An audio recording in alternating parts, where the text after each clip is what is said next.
Hello there, in this video we're going to create a heat engine that will be used in a pop-pop boot. So, what will be shared in this video? Basically, we will share with you all of the material used in making a heat engine as well as a pop-pop boot. Next, we will also be sharing the step-by-step on how we created the heat engine and the pop-pop boot with some modification that has been made. And we will also show you how the pop-pop boot works on the water. Exciting, isn't it? After that, we will show you the relationship of the heat engine with the fundamental of the first and second law of thermodynamics that we had learned in the class before. Let's move forward with the types of material used for our pop-pop boot.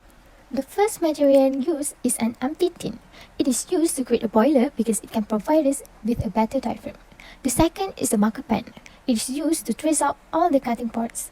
The third is a knife and a scissor. They are used in the cutting process. Next is sandpaper, which is used to polish the top of the boiler. Meanwhile, epoxy is used for excessive purposes where we use it to glue some part of the device. A copper tube is used to make the exhaust pipe because copper by nature is a very soft metal, thus it is easier to bend. A juice box is used to make the body of the boot, and a sauce bottle cap is used to make a candle holder. In addition, a lighter is used to light up the candle, while the candle is used to provide heat to the engine. To light up the candle while the candle is used to provide heat to the engine. In this section, we're going to share with you a brief explanation and demonstration of the step-by-step fabrication of our design. First, cut the empty tin using a knife and scissors to take the bottom part and the wall part. Then, by using a marker pen, trace out the bottom part of the wall part.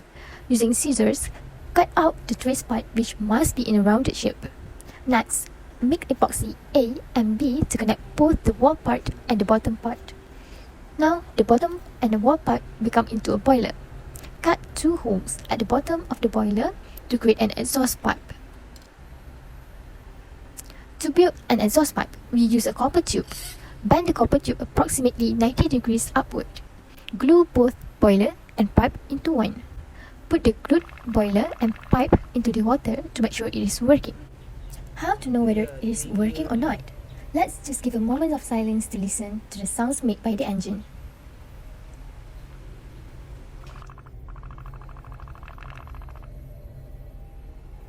Can you listen to the sound made by the engine? Yes, our engine created a pop-pop sounds which indicates that our engine is working. Next, design a boat using an empty juice box using our own creativity. Glue the boiler and pipe to the boat.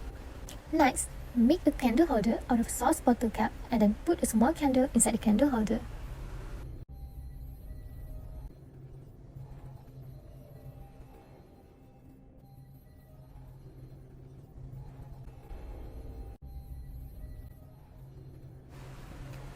With some creativity, here is our pop-pop boot.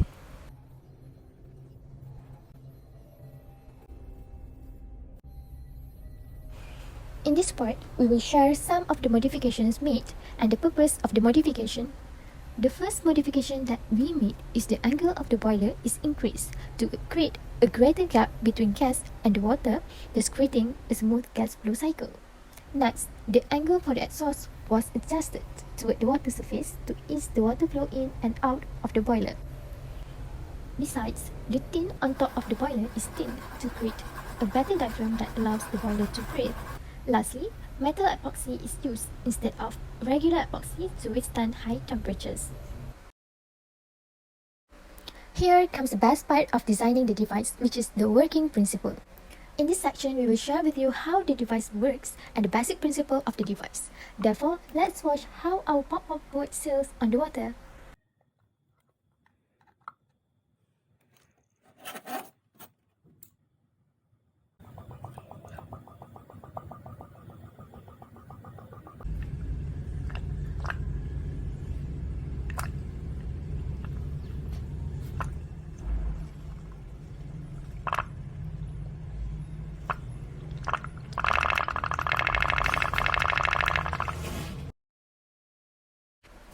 Let's move to the applications of the first and second law of thermodynamics.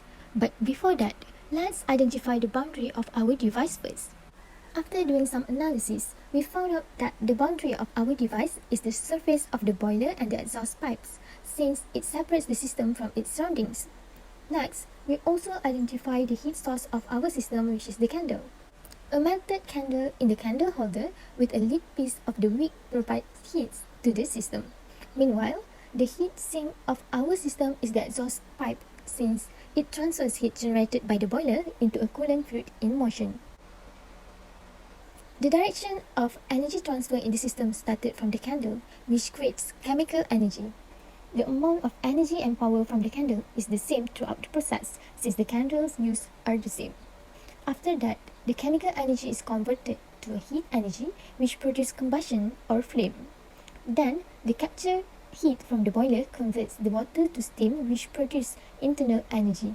Steam expands to force water out of the nozzles, which require mechanical energy. When all the important parameters has been identified, we can easily analyze the fundamental of the first and second law of thermodynamics involved in our device. The first law of thermodynamics involves is the heat energy produced by the candle is both lost to the air and absorbed by the engine and water. Thus, none of the energy is destroyed.